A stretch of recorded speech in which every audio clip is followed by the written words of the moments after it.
Hey, everybody. Yes, welcome back to the Paid Search Podcast. My name is Jason Rothman. As always, I'm joined by the great Chris Schaefer. Chris, how's it going? I am doing great, Jason. Ready to dive in to another fun-filled week of PPC knowledge, Yeah. and got a kind of a deep topic today. If this podcast was a pool, we're definitely wading into the deep end here. Mhm. And people like that, so they come here to learn. If this topic was a pool, Mm-hmm. I don't have anything. No, you don't have. Oh, No. Yeah, this is a seldom talked about topic in general, seldom talked about topic here on this podcast, frequency capping in Google mm-hmm. Ads. But it is something I get questions on from time to time where sometimes clients don't want their remarketing ads to show up too often to existing customers. Sometimes people want to show up more often. Uh, when someone is curious about this, they feel passionate about it in either way. But the Mm-hmm. times they're curious about it is pretty rare. So with that said, Chris, here, why is it on your mind this week? Yeah, I I I was actually reading something. So I can't even remember where I saw it, but it was documentation from Google that was talking about um, you know why you may not be getting as good of result in something as you think. And it actually said somewhere, it talked about showing ads too often. They didn't use Wow. the words annoying, but they basically discussed a situation where you're showing ads too often, too much. You're being annoying. You're overwhelming a group of people, and that can be a potential bad thing for an account. I think it had to do with Performance Max. I think is what it was. Had to do and they have automatic filters in there to avoid that. But we're not talking about Performance Max. What we're talking about is display campaigns and video campaigns where you have your button on the annoyance factor. You can decide how much your ad is going to show to an individual, and we're gonna get into that because Google actually says that you can control individual view rates, and that's actually quite new in them saying that. It's no longer devices. They don't use the word around devices or cookies, but they actually talk about individual users, and how much is too much and what does that mean. It's all calculated by the frequency, and you can put a cap on the frequency of impressions, and Yeah, that's I think interesting. I think people might, as we go forward, they're going to be surprised potentially at how much control you actually have on this, on display campaigns and video campaigns. But at the same time, that control and that level of control to the detail that you guys will see as we get talking here, um, it leads to responsibility, and you could probably make a mistake here if you go too controlled because you have so many options to do that. So we will be discussing at the end of the episode kind of our current opinions on the level of control and frequency capping, and if you should even use it, how much you should use it, to what extent. And so I'm looking forward to that part of our discussion as well, Chris. Yeah. Before we jump in, I want to tell you guys about our one and only sponsor. The reason that we can continue to do this, and we really want you to give them a chance. It's optio.com/PSP. This is a tool that I've talked about week in and week out for quite a long time. It is, Jason, I get questions, and I know you do too. What software do you recommend? And I still think, as long as I've said it all these weeks, all these years about Optio, people still don't know about this software. It's not it's not a household name yet, although I think it should be. It really deserves to be. It is a tool that can help you get more done in Google Ads faster. You can try this amazing tool that does everything from reporting to dashboards to recommendations to improvements. And it does a lot of stuff for a very reasonable price. And the fact is, you can get it for the very reasonable price of free for 2 months at Opteo. That's opteo.com/PSP. Okay, Chris. So let's get started with frequency capping in general. What is frequency capping? Yeah. So it's as with metrics in Google Ads, there's always fancy terms, things like search impression share and click-through rate and average position. And it all is just a fancy term for something very simple. It is the measure of how often a user sees an ad. And for this discussion, to be clear, right off the top, we're not talking about search. Frequency capping does not happen on search. It's only for display campaigns and video campaigns. So frequency capping is a way to limit the number of times ads appear, and this is official Google language, limit the number of times ads appear to the same person, that's quite a statement.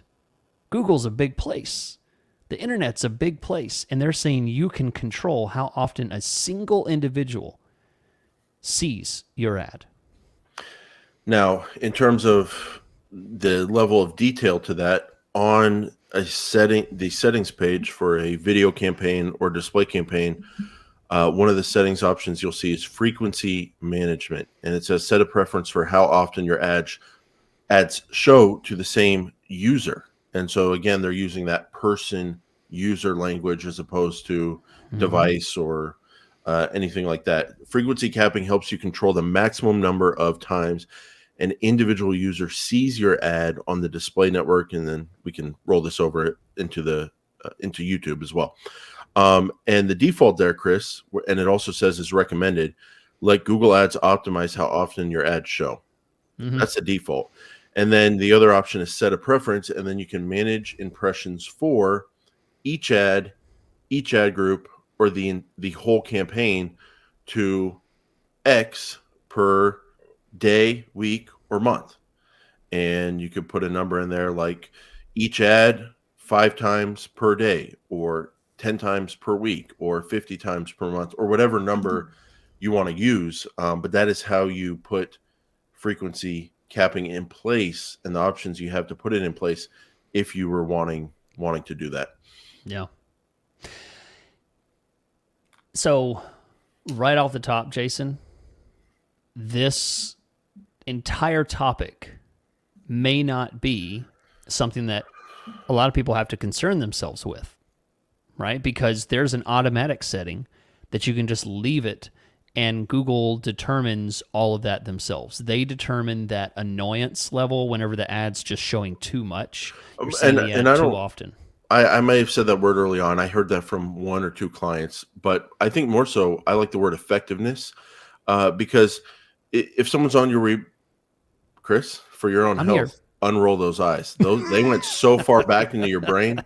I want you to roll back those eyes. Yeah. Okay. I mean, you're just it's just a paint of a different color is all it is. But go ahead.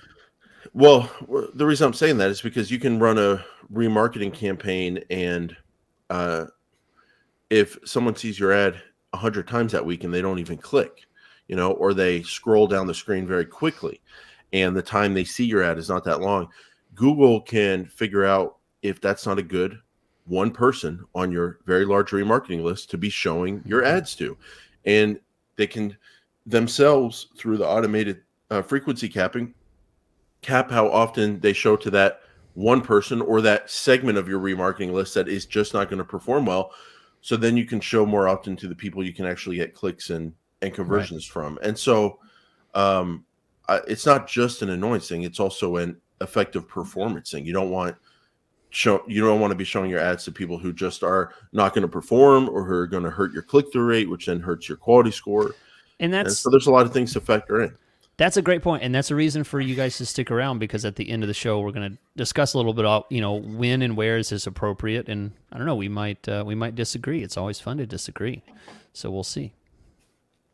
I'll never disagree for the rest of my life. I don't like disagreeable situations.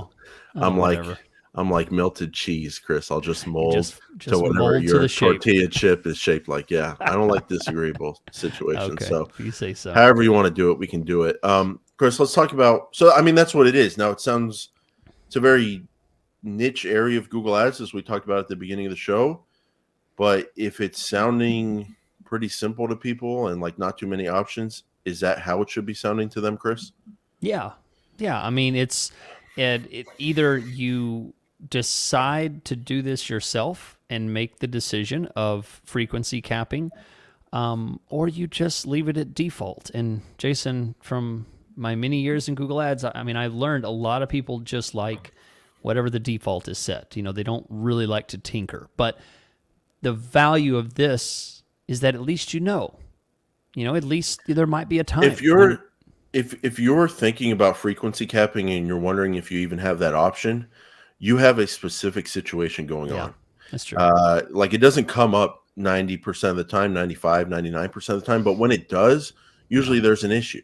And this is a good tool to have in your toolbox to kind of solve that issue. So let's talk about frequency capping for display campaigns. We talked about where you can set this up and some of the different options, but is there anything that's specific to display campaigns that you want to cover? And by the way, Chris, is it fair to say that display campaigns for this use or for this conversation applies to both remarketing and then also traditional display like placement campaigns, keyword context campaigns, content campaigns, normal display versus remarketing? This applies to both categories. Yeah.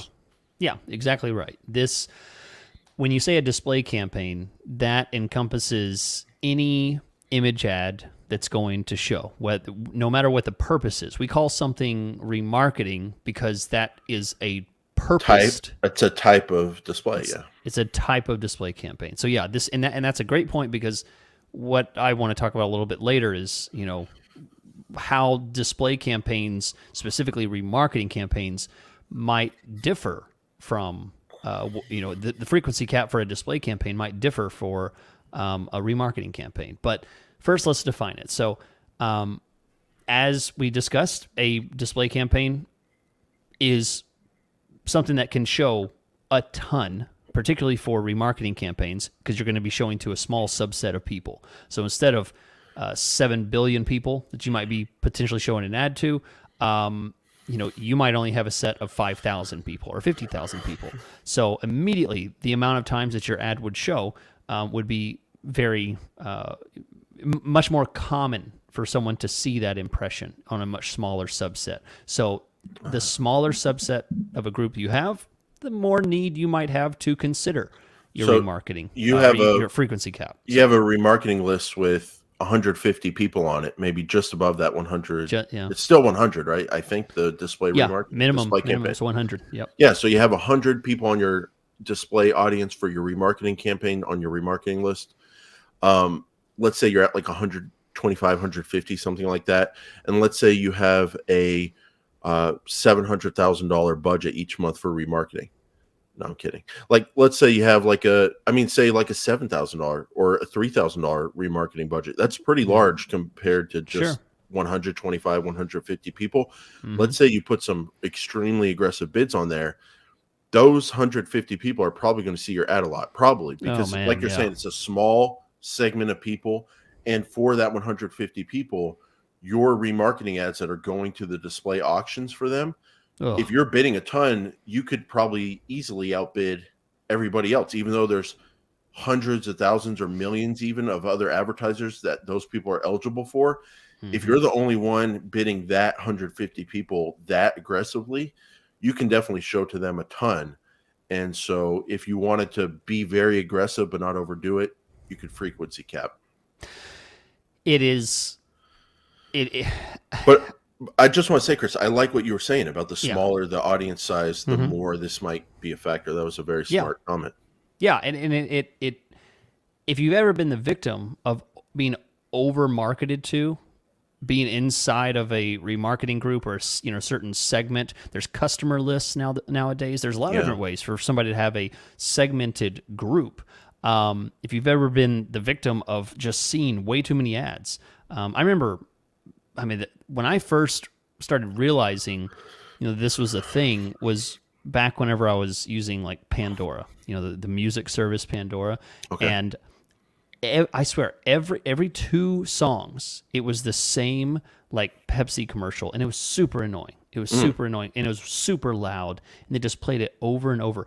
And I actually stopped my Pandora service and changed to a different service because it annoyed me so much. I was being served that audio clip so much that I canceled the service because of it. It drove me insane. So it can have a big effect. You could actually start to become, despised because it's the same image. Like, oh my gosh, this company, and they're reporting the ad. They're trying to stop it from serving or something. I mean, there could be some real consequences here. So frequency capping, Or you can come to the website, become a conversion, and then become a customer, and then we'll stop. We'll stop. Just buy our stuff. I'd hate for you to have any more of these ads showing. This it's is a tough thing. solvable problem, my friend. To just come over here and give me some money. Yeah. So you have your options. So Chris, I know you wanted to on display. The only impressions that are viewable count toward your frequency caps. That begs the question: what is a viewable impression? What is a non-viewable impression? Yeah. So this is really interesting. Again, a newer kind of thing in Google for them to start tracking. Well, it's not technically new, but I mean, in the scope of how long Google Ads has been going, for them to know that something was viewed and not viewed. It used to be just the image was loaded, and whether it was seen or not, it was an impression. Yeah. Now they know if it actually received screen time. So a viewable impression is different than a non-viewable. So a non-viewable means that it was placed in the auction, it was on the page, or it was somewhere in the app or wherever they were going to see the ad, but it just never received.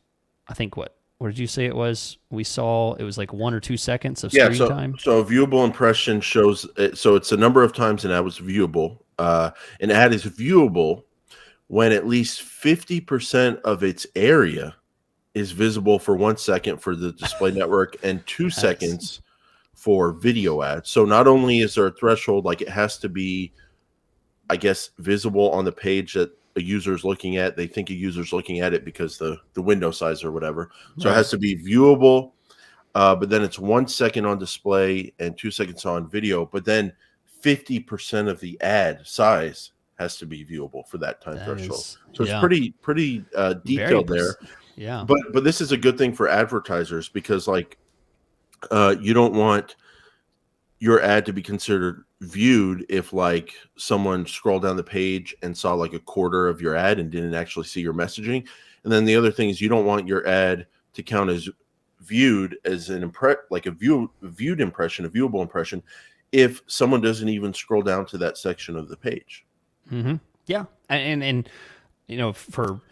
for those that are running millions upon millions of impressions, I mean, this is a big deal, and then it gets even more detailed when it comes into video campaigns. Video campaigns go further than display campaigns because you don't just load an image on a video campaign. There's multiple aspects to how a video campaign is interacted with. You can have an impression, which means that you can just show an unplayed ad, right? And these are if unless the name has changed, they're called Discover ads, I believe, in YouTube. Mm-hmm. So it's just an ad that has not been clicked, right? It's a suggested video that's being paid to be able to be submitted as a suggested video in someone's feed. So that's an impression. And then a view is someone who's actually in stream. The ad is in stream. It's actually being viewed within some 1 or 2 second time period. I think 2 second time period. So you get even more precision and control for video campaigns because you get to either decide, am I going to limit how often they view it, or am I going to limit how often there's an even impression on that Discover video? And it looks like for frequency capping on the video campaigns, I don't know why we're using the word video. That's what they call it. But it's YouTube, right? Yeah. I I mean, mean, yeah. I think, yeah. I mean, You can show video ads outside of all over YouTube, the though. display network. That's true. Yeah. Yeah, that's true. Um, that's very true, actually. So yeah, so for video campaigns, so you can on the settings page when you open up the drop down, you can cap your frequency based on impression frequency, and then Mm. you can also cap it based on view frequency. And the views is just the number of views. The impressions is the number of impressions. Interestingly, Chris, it looks like you can save multiple caps on a video campaign. So you can say 10 views per day, 100 views per week, 1,000 views per month, whatever you want to do. And I'm flipping back over to display, and I don't think you can do that on a display campaign. You I'll just I double believe check. I believe you can. Or maybe And you can. just to jump in, No, I'll say Chris, it my doesn't look like you can. It looks like you can only pick day, week, or month. oh, Yeah, but it looks like you have multiple options on. okay. Yeah. Okay, that must okay, yeah. I see what you're saying. Yeah, you're right.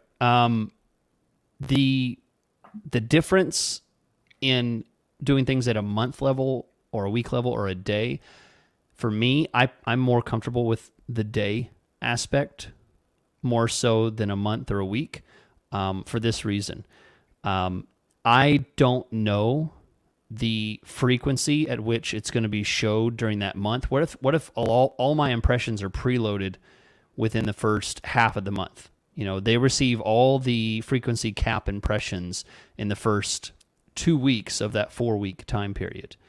Yeah. And then they're not going to see ads at all, you know? So I would rather serve at maybe a weekly or a daily, you know, say one a day. So I know they're at least going to get one a day, and that's a steady pacing as opposed to a month. That's usually the direction I go when I choose frequency capping. Well, it begs the question: why are people playing around with this anyway? Which we'll talk about later in the episode. Yeah. Because you can really, with this power, you could actually be making mistakes, and because Yes. you don't get that kind of data, like you're saying, Chris, you can be making mistakes. Now, one final thing with video campaigns: if you have a video in one campaign and then that video is in another video campaign, the impressions and views on each campaign count towards the frequency cap of that campaign where you set a frequency cap. Does that make sense what I'm saying, Chris? Yeah. Yeah. Yeah, it does. Yeah. So that, I mean, that's something to keep in mind. If you've got one video that you're running across 10 different campaigns, because that's your main video, and then all of a sudden you put a frequency cap in there for what you're thinking is one campaign, they're going to look at the impressions and views across all the campaigns that video is running, and Yeah. then you may be capped a lot sooner than you Yeah, thought you were that's going to be. yeah, that's actually really interesting that they do that, because they don't consider each entity to be unique. They'll actually look at that one product or I say product, one item, and decide the interaction rate for that individual, which is, I mean, I bring these things up because this is so much more technical than it used to be. I mean, this is really technical. They're looking at things, you know, in a very practical way, and the technology has gone up so much more that you know, it's quite impressive as to, you know, what's happening there.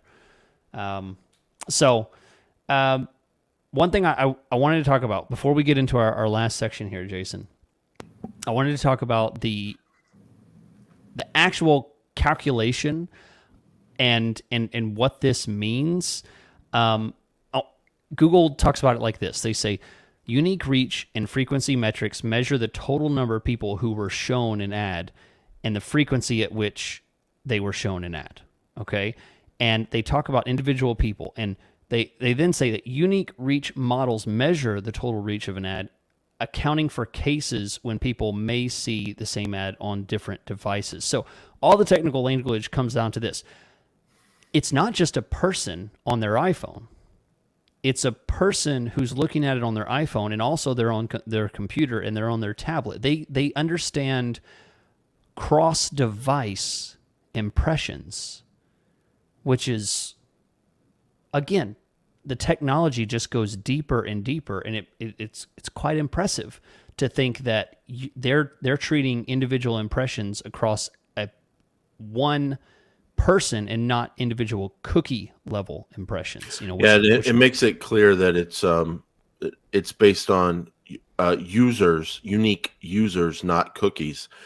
And so this brings up a scenario: someone sitting at their house watching TV at night, scrolling on their phone, they see your ad, they're on their home IP address, and then the next day they drive 20-30 minutes to work downtown, and maybe, who knows how they know it, maybe they're logged into their Gmail or something, or Chrome or something, and then that person, I think, if they also see an ad on their work computer with their work IP address, I think, based on what we see here about this being about unique users, to the extent possible, I think that's going to count for 2 views for the same user. Yeah. And so the result is unique users are shown an ad, not cookies. I mean, it's this change happened about a year and a half ago, but we don't mention cookies anymore. Now we're talking about technology that deals with users, and because that's what at the end of the day, that's what we're trying to do here. We're trying to get in front of people. Cookies. So I like the middle ground that we're going in this direction. Yeah. Yeah.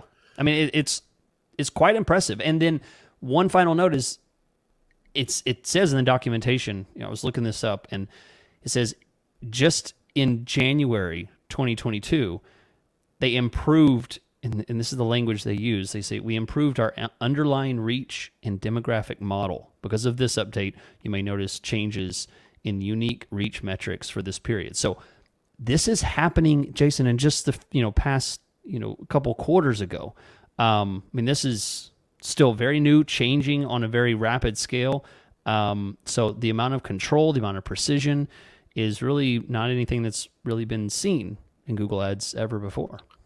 So between the changes to the underlying reach and demographic models, and then the statistical models they use to account for user behavior across all the different browsers and devices, with taking all that into account, Chris, why don't you explain how reach is calculated? Right. Right. Well, why don't you explain it? Here's how we explain it, Chris. Reach is calculated at the user level. There we go. Okay. Period. That's the end of the sentence. You don't have to ask us how, but if you did, we would tell you we don't know. But we would just keep repeating to you that it's calculated at the user level. Based on underlying reach and demographic models using statistical models as well. And I'll just keep repeating that. Politician, answering a question they don't want to answer, or they don't know the answer to. It's just kind of, it's calculated at the user level. I know, but Chris, you said user level. It's not only the user level; it's using statistical models as well. I'm pretty good. I should run for office. Yeah, you should. You'd be great at it. You got those bland, dry answers down pat. I mean, they're not dry. It's very deep. It's not only the statistical models; it's the underlying reach and demographic models as well. Okay, next question, please. Next question. You. And then they say here, reach and user privacy. They don't even report this data to users until they've reached a minimum number of users is reached. So they won't report this to advertisers unless a minimum number is reached, and then personally identifiable information is never used.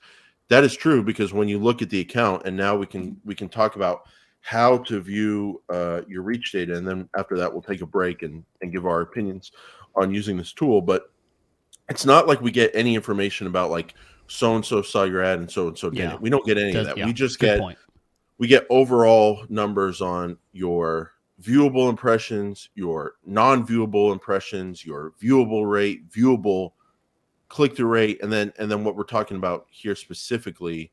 I'll pull that up here, Chris. I have to get it here. Your reach columns, and so these columns under modified columns, you're looking for reach, right? Chris, I got to find this for a second. Yeah, it's so. While you're doing that, let me add in.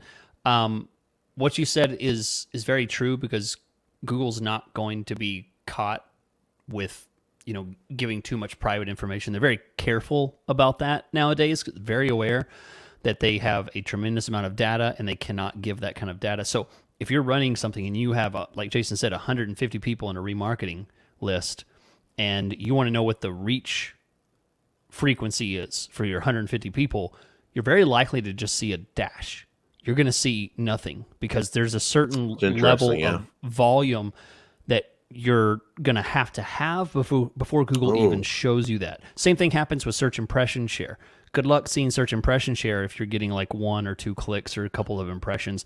There's always a certain volume to have to meet before that data is shared. Yeah, and you're very accurate about that, because I'm looking at 2 ad groups right now, and one of them has a very small remarketing list, and one of them has a more normal size list. And the small one it has dash marks under unique users and average impression frequency per user. So, I guess the takeaway there is, when you look at the columns we're about to discuss, if your display campaign has been running for a long time, but you still don't see data under unique users and average impression frequency per user, it could be that your display audience, most likely this would be a remarketing audience if you're running into this problem, is too small for them to report back to you on this frequency data. So that is something to look out for there. Chris, under display campaigns, when I go to the display campaign section of Google Ads under columns, I have a option to just click reach metrics. And if you go to modify columns, you can get these 2 columns under the section called reach metrics. But they make it easy for you. They just have a reach metrics default column option you can select. And over a time period, that will tell you how many unique users you got, and also your average impression frequency per user. So how many people saw your ad, and then how many times did they see your ad? Am I understanding that the right way? Yeah. It's I think in the next section, Jason, I think we should jump in and talk now in the last section after our little break about real numbers, real experiences, kind of, what we're thinking, maybe what we might disagree on, but we'll do that. By the way, also how you can use this data, even if you don't have a goal in mind, even if it's set up on automated, let Google decide, you can still use this data to kind of see how you're impacting the reach of your display campaigns. Chris, I had a joke. I'm not going to say it. And now we're going to go into the break.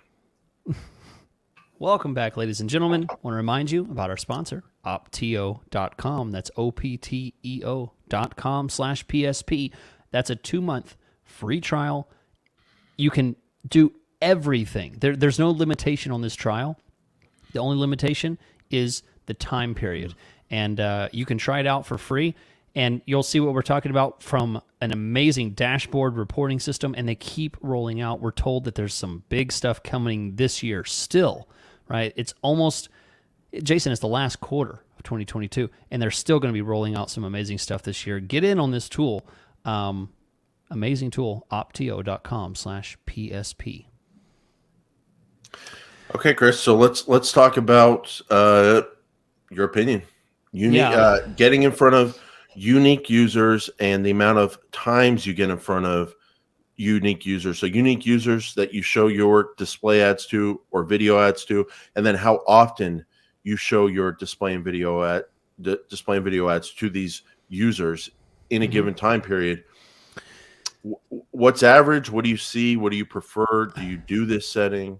So I'll tell you, to kind of negate a lot of the discussion we had, honestly, I do not concern myself with frequency capping for non-remarketing campaigns. So if it is not remarketing, I leave it at the default setting.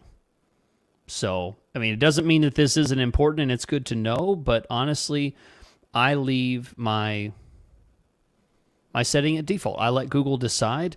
And as far as how often it shows, that varies wildly based on what I'm doing the display campaign for or the video campaign for. If it is some little small segment, it's like a B2B and it's, I'm only advertising on, medical industry type of stuff, then it's going to be a much higher frequency for just a broad display campaign as opposed to, something that's going to, be selling running shoes to, 10,000 or 10 million people, more like. So honestly, I just leave it default. So I don't even mess with it.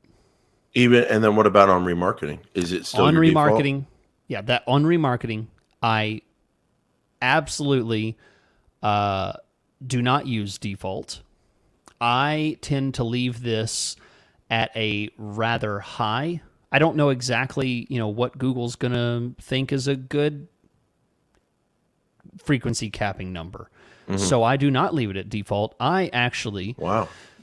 put it at a rather high number because I really value those entirely, completely free impressions that Google gives my clients for remarketing campaigns. I Really? love that I can get impressions for free, billboards for free, and I will put them at very high numbers. Now, I am careful not to reach that annoying level. I don't want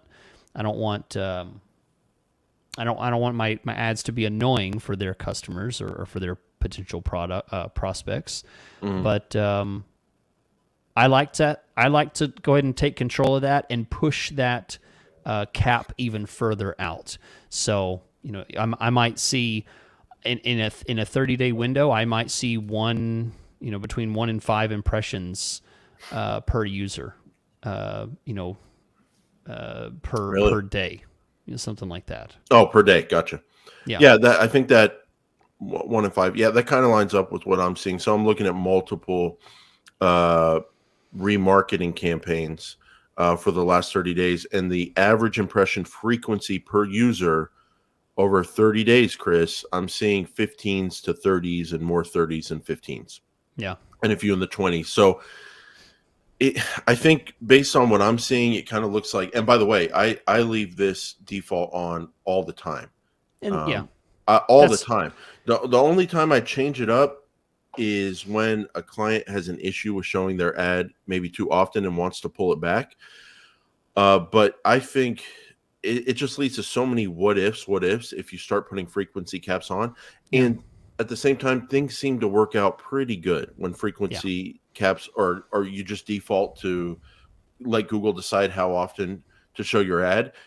It seems to work out fine. And it looks like what we're seeing on normal remarketing campaigns, maybe like 1 time a day, people are seeing your ad on average.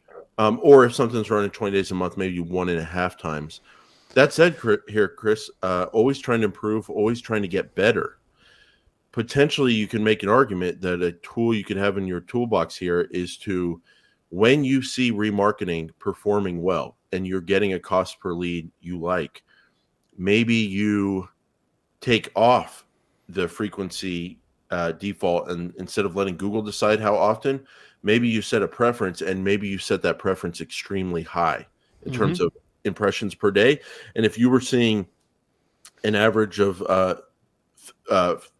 30 impressions per user over 30 days and about 1 to 1.5 impressions per day, maybe you put your cap at 20 per day and just see what happens over the course of a month with your cost per conversion and the amount of leads you get. Maybe you show up a lot more often. Yeah. Maybe. It's and this also coincides with one thing I like is clients that have a very short time period that they might be showing ads to someone because it's something they're going to be purchasing or making a decision on quickly. It's not the kind of thing where people have a long sales cycle on. I might have an audience with, let's say, 7-day window. once they've been to the they've site been on your website within the last 7 days. within the last 7 days, then I'll put a very high frequency cap and a pretty high bid to really push those ads during that 7-day time period. So I might say, don't show them an ad more than 10 times a day, but it's only going to happen for 7 days, and then I put a high bid there. So this is the Very kind of, interesting. this is the kind of system that, could work. And unless you know that frequency cap exists, you would never think to be able to construct a situation like this. Yeah, I'm thinking through some scenarios right now that would be interesting, where Yeah. you can really try to hammer these, like get in front of these people a lot for a Yeah. short time period, whether they're more recent visitors, or I was just thinking of a Hail Mary strategy where it's like maybe get in front of people who've been on your site a year ago, but only get in front of them for shoot. like a short period of time, Like and just 2-day time period, out you're of the like, blue, boom, boom, remember boom, me? boom, boom, Yeah. remember me. Yeah. Yeah.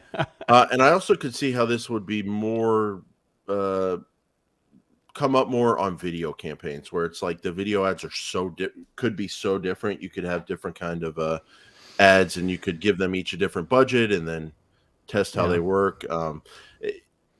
It's something that it's one of those things you don't need this almost all the time, but if you're in a situation where you want to have this control, it's good to know about it. I think it's also good to experiment with this and kind of get out of autopilot, if you will, and maybe think like, what if I do up my frequency on remarketing? Let's try that, and see how it goes. So yeah, it's a good thing to know about for sure. Just another tool in the toolbox, and that's what we're about here. You listen to 330 something episodes, and you got a lot of tools. We've given a lot of tools out. Jason, Yeah. how can they get the number one tool in their toolbox? That's Jason Rothman.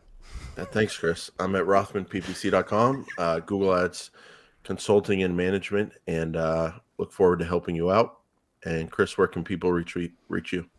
Yeah, I am. I'm more of a if I was a screwdriver, Jason, and I'd have very rounded edges, But that shows just how much I've been used and how much difference I've made in the world. So if you want this well-known, well-used, amazing tool with great efficiency, you can reach me at chrisschaefer.com. I can do a lot. I can be your special tool. Okay, thanks, Chris. And make sure everyone listening also subscribe to the YouTube channel. We're putting out a lot of good clips on that as well. Paid Search Podcast on YouTube. And we will see you all next week. Thanks.